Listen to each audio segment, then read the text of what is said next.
Hi, I'm Mara Webster with In Creative Company, and I'm so thrilled today to be talking to the incredible Michelle Monaghan to talk all about her Netflix series, Echoes. And I wanted to start by talking a little bit about your character development process, because it's such an intricate and impressive job that you've done in the way that you've had to approach these two characters.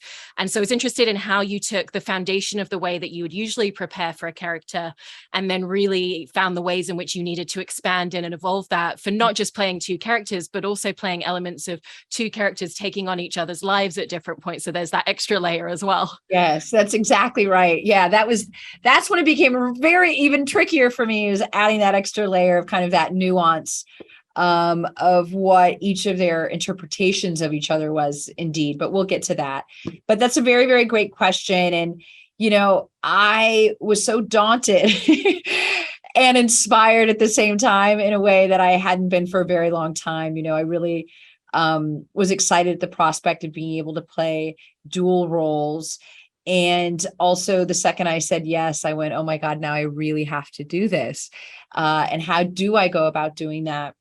And so what was different from this process, actually, for me, and it sounds like a little wacky, but I actually started developing them from the womb because they are so intricately connected. And I really wanted to at first focus on the bond that is so unique to twins before I started to kind of peel or devolve from there. And that bond obviously starts in the womb with twins, and it's a physical one, and it becomes obviously less physical and becomes more of an emotional bond, and it's a journey that they go on. So I really started the process of developing Leni the lion and Gina the dove, and Leni was born first, and I had a whole section about why, what that meant to Leni and how that informed their relationship at a very young age. And so Leni was the leader, and it was kind of almost basic like that. And it starts to complicate and get a little bit more nuanced as I started to develop them, of course, respectively. But I then went to their foundational trauma, which was my baseline for really developing the characteristics and really the physical, the energetic nature of both women, of the trauma of them losing their mom. Because the trauma of losing their mom, they have different truths surrounding that incident and what really happened. And so that obvious trauma impacted them tremendously. And so I wanted to take their own respective truth around that and understand how that informed them in all of the ways as they developed and gotten older. Once I fully developed Leni from sort of top to bottom, and then I went and did the process of Gina, and I developed her.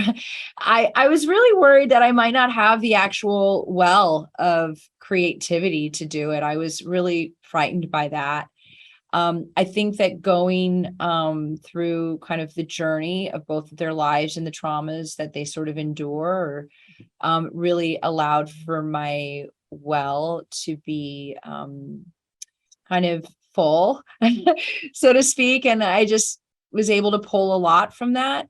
And then once I felt kind of comfortable in their respective skins, I then had to look at that additional layer, which was, no one actually embodies one another flawlessly. Everybody has their own interpretation.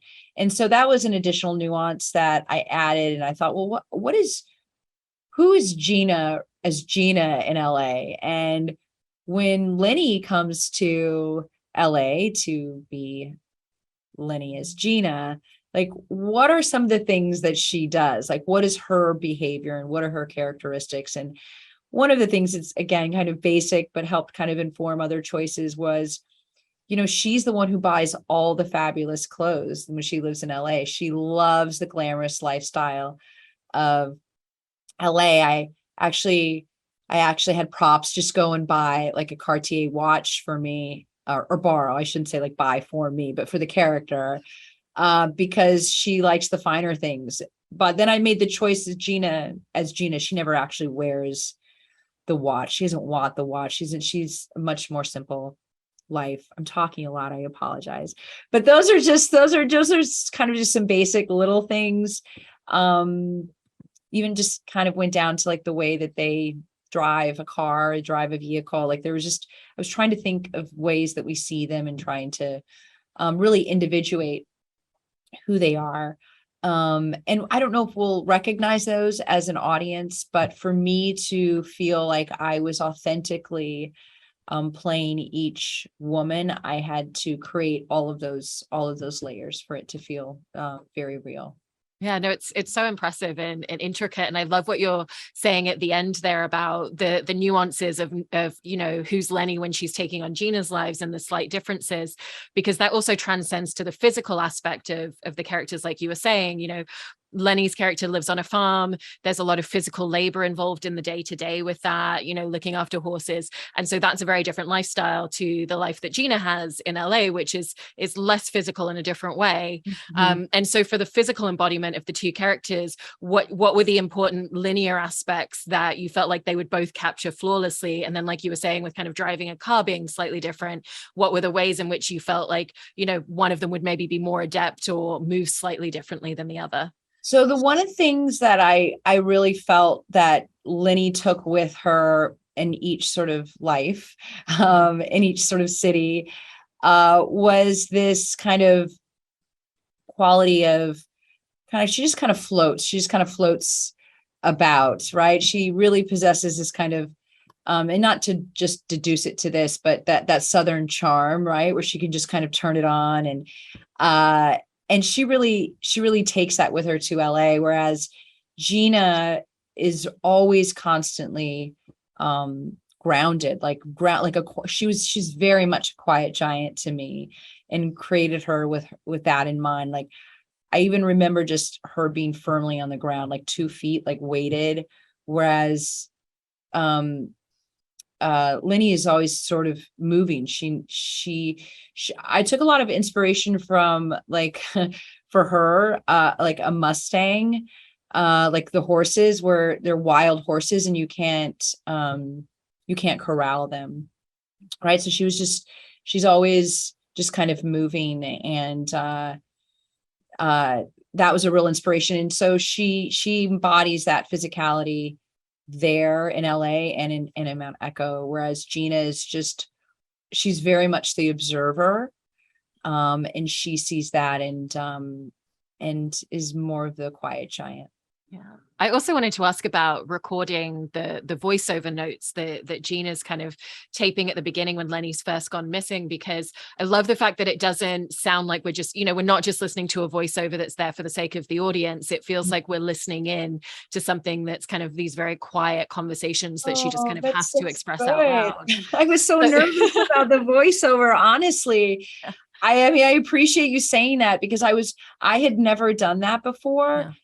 And I had real nerves because when you develop the characters, I was never looking at the words because you're just going to see it and feel it. And so I wanted to make sure that we weren't telling them. I wanted to show them.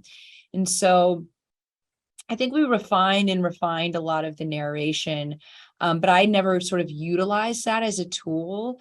So it was interesting to have in my back pocket, but I didn't want it to take away from performance. And it was really important for it to be additive to me, editorially.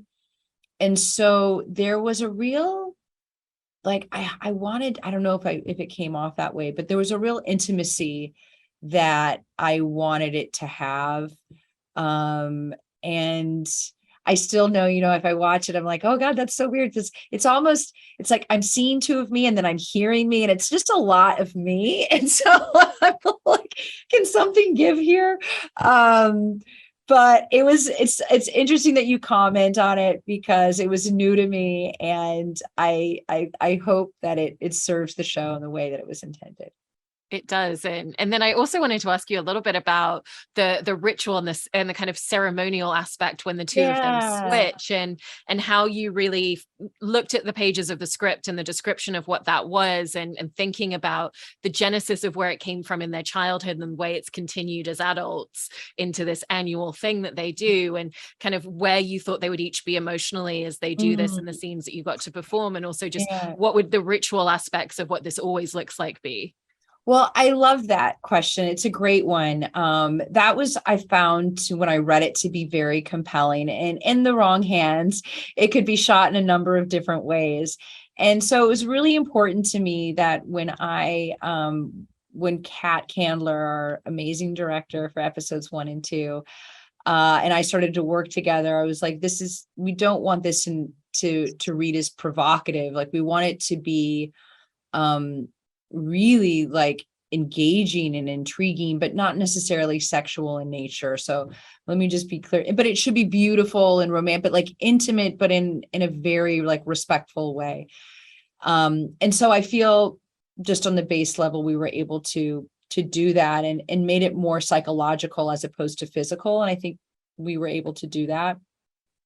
You know, the interesting thing that I wanted to explore, and having kind of like even done a little bit of research with twins, it's like the beauty of the job, you get to learn a little about everything, was that, switching for twins is kind of normal. At a younger age, it's a very experimental thing to do, for fun, or just to kind of avoid getting into trouble. And I think that Leni, being essentially the leader, the lion, was, it was well intentioned. That's where and how it began. Their mother was always saying we need to protect each other. And so, Leni really took that to heart. And I think that it became this kind of habit, or this way for them to, get through these different traumas. They fall back on that. And I think Gina somehow kind of being a little bit of the troubled one, or even potentially manipulated by Leni, and not aware of that. They start to go into, it gets a lot more involved, right? The ceremony of it, and looking at each other's markings and hair, and moles and skin, and making sure that there is that exactness, so that they can flawlessly, I suppose, as best they can, live inside each other's lives and pass for each other. And so I loved that kind of the ceremony of it, and the idea that they celebrate every birthday by doing this ritual. They go away. There's something sort of like very, kind of fabulous about that, I guess, going to some far off place and pulling off this stunt. But that was just like one of the fun aspects, I think, that's kind of very entertaining for the audience to be like, well, how do they do this? And then we see one of the sisters really start to want to delineate herself and find her own identity, and realize, this is, despite all of its well intentions, this is, it's fraught with deception and lies, and how long can one continue to live like that? Yeah, and the other thing is obviously the detail where they're kind of keeping very meticulous notes for one another to pass Diary. along that information when they Right. switch for the year. And so how in depth did you want to get in terms of, when we first see Gina coming and taking on Leni at the beginning, okay, what are the things that she knows really intricately from the information that she's been given, but also what are those moments that could potentially trick her up a little bit, or someone that she might run into and not quite be sure who they are yet because she hasn't met them yet. Yeah, I think that's why the first episode is quite fun, like those first few episodes, because once you learn the twist at the end of one, which is a huge twist, you're immediately then thrown into the world of like, she's realizing that she's not been told all of the secrets that they share, and she doesn't have all the information from the diary that they're supposed to write in every single night. So I have all the information that I need to know. And in fact, the missing sister, Leni, is now, there's surrounded by a lot of suspicious activity, and now she's got to somehow investigate it and figure it out, was kind of the tricky part for her, I guess. Yeah. And how did you work to kind of figure out where are the moments where this can be allowed to come to the surface? Because obviously, can't be shown on her face most of the time, but there are these little inflections where the camera sees her, but the rest of the characters don't, where you kind of see that kind of like stepping back and trying to process and trying to figure out, okay, what's my next move going to be? Because I've always got to be 3 steps ahead of everyone else in the room. Yes. And she always is, Leni. And I think it's a lot like real life, right? And I think specifically with, Leni, she's presenting her best self forward when her world is truly shattering, inside. I mean, the thought of Gina leaving her is like the worst kind of event that could ever take place. I mean, their twinship, as I like to call it, which is like a word I learned, that relationship in Leni's eyes takes precedence over everything and everyone, her family included. And so, it was really important for me to kind of convey the quality of like that, so like everything's okay, like here, this is it. And then, but finding those, of course, those quieter, those more revealing moments when she's on her own and she's really realizing like what's happening before is, that Gina is betraying her. Yeah.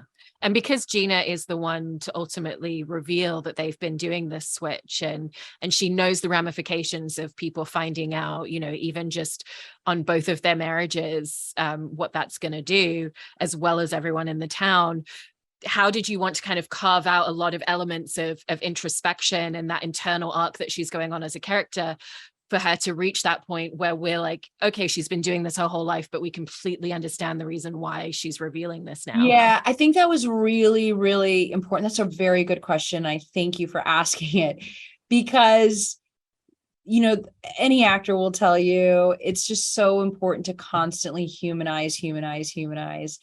And even as the conceit of this story is quite big and grand, and you really, you have to, what is it when they say, I've lost my train of thought, but I, it was those moments that I was just referring to where you understand her trauma. You understand that she's kind of suffering from a dissociative disorder, almost in a way. She's had trauma that she has not dealt with. And so you see a real vulnerability in her. And so even as the series kind of progresses into territory where you're like, oh, like that really thrilling kind of riveting thing where you kind of like suspend belief and you're just like along for the ride. I didn't think that would work unless I made a real effort to humanize Leni specifically. Gina was easier because she was in pursuit of finding her own identity, but Leni was like really trying to hold on to something at like what cost. And so I wanted to preserve Leni and Gina, of course, for as long as possible so that people would be invested, in both of their journeys equally. And then just see 2 women at the end that were just both so traumatized and kind of tortured by their own devices. I mean, they essentially self-sabotage themselves and some, but that you understand why, because of this foundational trauma, or hopefully that that that's what's informed them. Did that make sense? I don't even know. It does make sense. I mean, in the scope of making this show overall as well, I love the fact that it's such a unique challenge and approach in the way that you would have studied every single scene in playing both sides of it. And especially because there are so many two-hander scenes with just the 2 of them. And obviously, whenever you play a scene against another character, you're always looking at the other character's side, their wants and needs, but never to this level of introspection and research and backstory. And so what were the aspects that you kind of found were very new learning curves or challenges that came out of that side of the way that you were scene studying? Just nailed it. That was the next challenge for me after I developed the characters. then you go, okay, I know who this person is. Now I can just like roll with it and have fun and be inspired by my fellow actors that I'm going to work opposite of. And, everybody throws like curveballs and you're like, oh my gosh. And I'm like, how am I going to throw a curveball at myself? I thrive in that situation and I welcome it. And fortunately, I I really needed a great stand-in. I really needed a great double, not just a stand-in or a double, but somebody who was a really fine actress. And I got to work with this amazing gal. She's now my friend, of course, after all of this. Her name is Adrienne Epley. And she was so dedicated, far, far more than she even had to be. But it really, really impacted my performance in such a great way because I was able to work diligently with her. She knew all of the lines from both characters. She would play the other character. So she was as researched and prepared as I was. And I would ask of her, there's a choice that I want to make on Leni's side, but we're shooting Gina's side first. So if you can throw something at me that will elicit this sort of response from me, then I know what I can do on the other side to match that. And then I want to do a take like this. And it was very kind of rudimentary like that, but it was the only way that I could ensure that I was essentially kind of protecting both performances by having varying levels of editorial choices. But also, having a great actress work opposite me that was giving me really great material to play with. And so that was another level. That was another challenge. And then sometimes she couldn't be there and we had to work off of a tennis ball. Sometimes there's a lot of timing with cameras and these special motion control, like all of that shit. I didn't even anticipate that. I was like, Lord, just give me the creative bandwidth to create two characters. And then I was like, oh God, now what? I have to stand here and then count 5 back, 4, 3, 2, 1. What? Wait, I'm just trying to remember all these lines. It was incredibly challenging.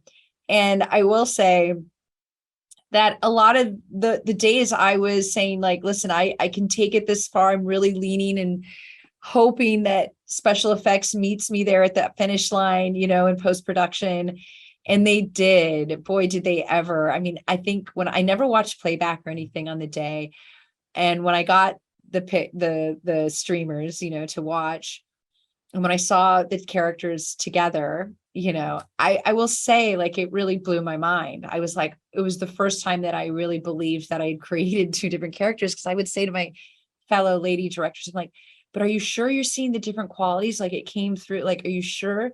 They're like, yes. I was like, okay, I'm trusting you, and then I saw it and I said, okay, that feels really good. And it was just a really, like, it was, I will say, like, doing the stunts and having to learn the choreography on both sides. That was really hard.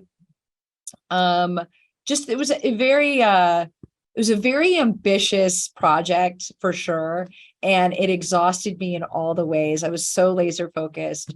And it took me a lot of time to come down after the project, truly, because it was a very intense one. I mean, I'm so glad that you're bringing up the stunt work there as well, because there is a moment kind of like towards the end of the series where there's a physical altercation between the two of them. And it seems like you're someone that always really thrives on and like leans in towards the opportunity to do stunt work and to do a lot of that yourself.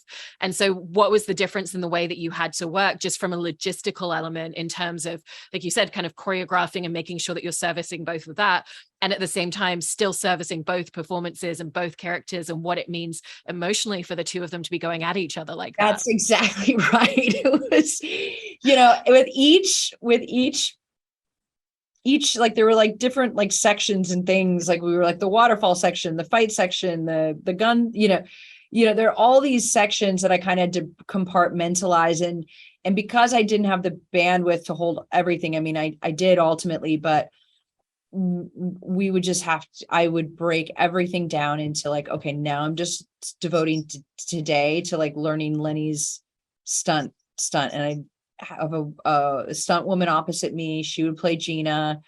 And once I felt like I had all that choreography, then I would turn around and let go of Leni and then do and learn Gina's side. And, you know, it was really, you know, it was a very emotional playing both.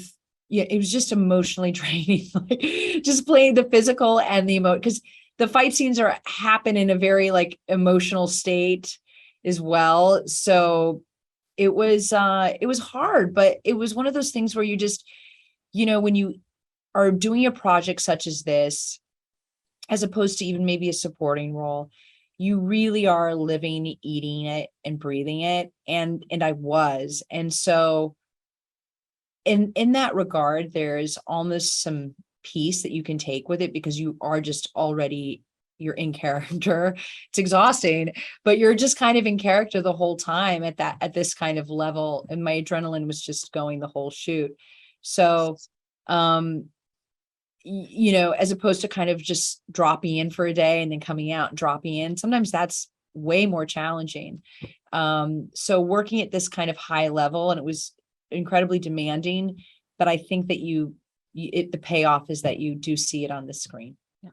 And was there an added element with the show as well, in terms of the fact that you almost don't want to tip your hand too early or give the audience too much information early on? 100%. Yeah. Was that something that you, you know, particularly because Kat Candler was doing the first couple of episodes, like you were Yeah. saying, that the two of you would kind of figure out, and did it help that there were so many internalized and introspective aspects in terms of the arcs each character was going on? Yes, that's exactly right. I mean, again, in an effort to kind of preserve the storyline, the plot, and even the perspective shift that happens in 5, which I loved, that the actual show does a switch.